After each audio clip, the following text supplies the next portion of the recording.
سلام به همه سابسکرایبرهای خوب چنل استیبا فوتوگرافی. بچه‌ها امروز اومدم سمت رودسر. توی پیست آفرود رودسرم. یه پیست خیلی آفرود خفن درست کردن. اومدن دورشو همه رو با این بیلبیلک‌های بتونی و این توریا بستن. خیلی محیط باحال درست کردن. امیدوارم که بذارن برای تایمایی که مسابقه نیستم یه سری دوستایی که ماشین دارن بیان اینجا یه ذره ماشیناشون رو بهتر کنن، اشغال کنن. خب راجع به مسابقه بهتون بگم. مسابقه 26م همین ماهه.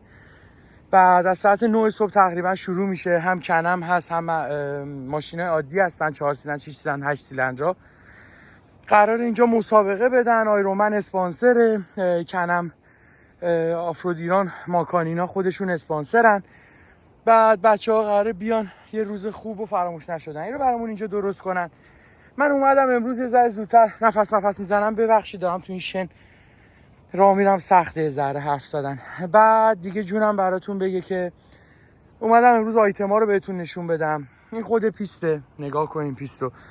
پیست نمیتونم بگم پیست تقریبا آسونیه، نه نیست، ولی پیست ماشین خراب کنیه. چرا پیست ماشین خراب کنیه؟ به خاطر اینکه جامپ داره، به خاطر اینکه دو تا آیتم چاله آب خفن داره.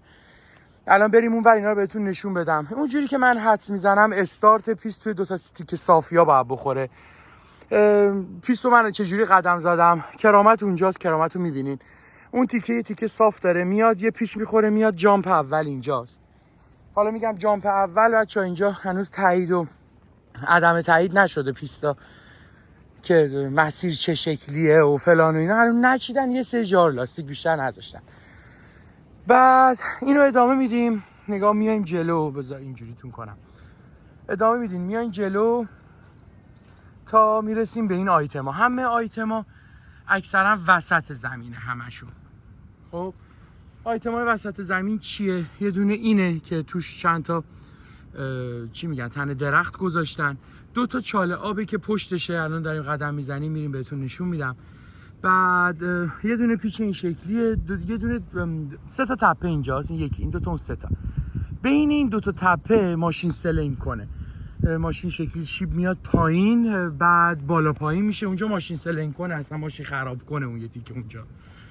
بعد این یه تیکه یه دونه مثل کوهان شتر، سه تا آیتم پشت سر همه. بذار بازتون کنم ببین. یه تیکه دیگه داریم، سه تا آیتم پشت سر همه. اونا رو هم الان بهتون نشون بدم. اون سه تا آیتم هم فکر میکنم جلو بندی پیاده کن باشه. حالا بریم ببینیم.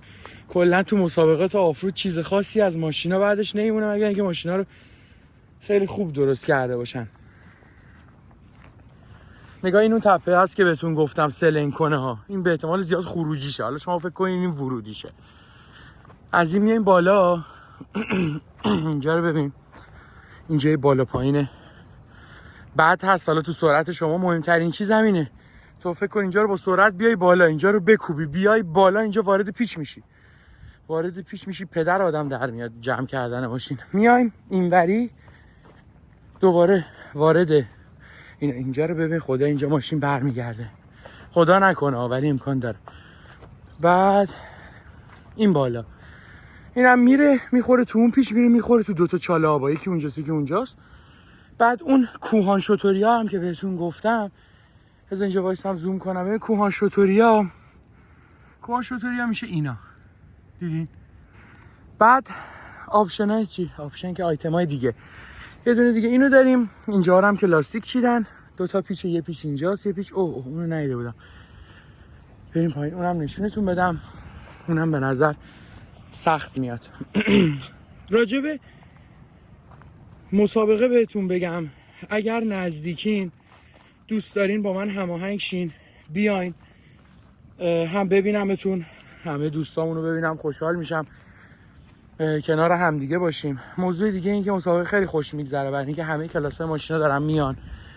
پیست یه جورایی هم سرعتیه هم مثلا قدرتیه. چرا؟ به خاطر اینکه خب چاله آبای کوچولو عمیق، صحنه‌های جالب و باحالی رو میتونیم ببینیم.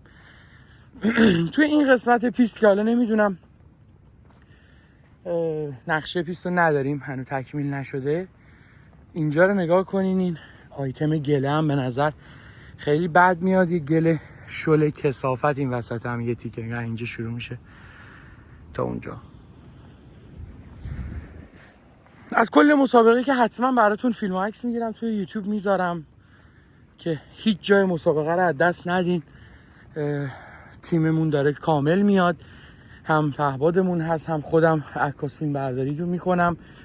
پهباد رو حواس روی ماشینا میخوام براتون گوپرو ببندم، تصویر کامل مسابقه رو داشته باشین. هم روی کنم هم روی کم ماشینایی که بخوام مسابقه بدن، برای هر دو ویو رو بهتون میدم. اینم به نظرم چاله آب میاد که حالا پرش بکنن. آره اینم چاله آبه چون دوورش جای در رفتن آب نداره. خب اینم از پیست رودسر. امیدوارم خوشتون اومده باشه بچه. این آیتم هم ببینین، این آیتم هم خیلی چیز جذابی نیست.